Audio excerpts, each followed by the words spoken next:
Good morning, I'm J. Lenora Bressler, and welcome to the September 19th, 2018 edition of The Bible, Delight in the Details. Yes, I know I've become very erratic and inconsistent with what was, in past times, a daily devotional Facebook Live post. I'm very sorry for that. Life intervenes, and I shouldn't let it. And actually, I realize that failure to do these on a daily basis actually does not diminish my stress and difficulty of the moment, but rather, I think, enhances it. So I think I need these just as much as I think some of you have expressed to me that you enjoy them. So I'm going to try my very best to put it back where it belongs on the high priority list. Today, I want to talk about just one little phrase in a much more famous passage, and that is the passage known as the Great Commission, found in Matthew 28. This phrase is from verse 20.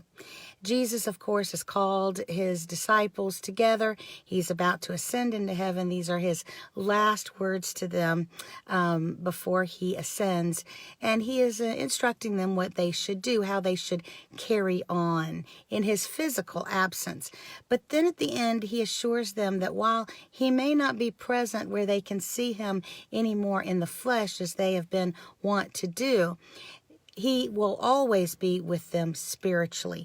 And of course, this means not just them, but all of us who have fallen in their wake. And so he says, "And lo, I am with you always, even to the end of the world."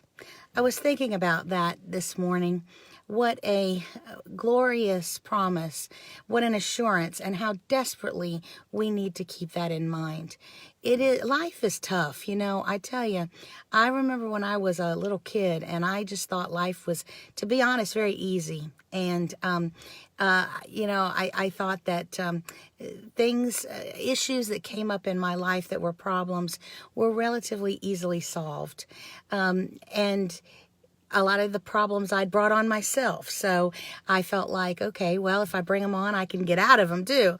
But as I go through life, and I'm sure this is true for you too, you realize that life is just terribly, terribly rough. And sometimes it seems like it's rougher at certain times because it just seems like a pile on. This is going wrong and this is going wrong. And my goodness, who knows this is going wrong as well. And Jesus knew that we are going to have that. And he wants us to remember that he is with us always, even to the end of the world. Now, of course, he knows when the end of the world is. But he also, and so he has, I'm sure, a definite date in his mind, or a time, an era in his mind. But does it sometimes feel like it's the end of the world for you personally? That there's just no way of going on past this event, this betrayal, this mistake, this backset, whatever it is. It feels like the end of your world. And Jesus is letting you know that even there, he is still with you. That is important to remember. I know that there's a quote, I forget who said it, but I've always loved it, that no burden is as great when it is shared. And it's a glorious thing that the Lord has said he will always be with us to bear our burdens. So be sure that you're availing yourself of this great friendship, of this great help, this great comfort, and a friend who, in other places in the Bible, it says sticks even closer than a brother, who is always available to you and is always there. Whether you have bid him to be there or not, he is nonetheless there. And remember that God is there even when you think it is the end of your world. He will see you through it. I'm J. Lenora Bressler. Visit me on the next edition of The Bible, Delight in the Details. Have a great day.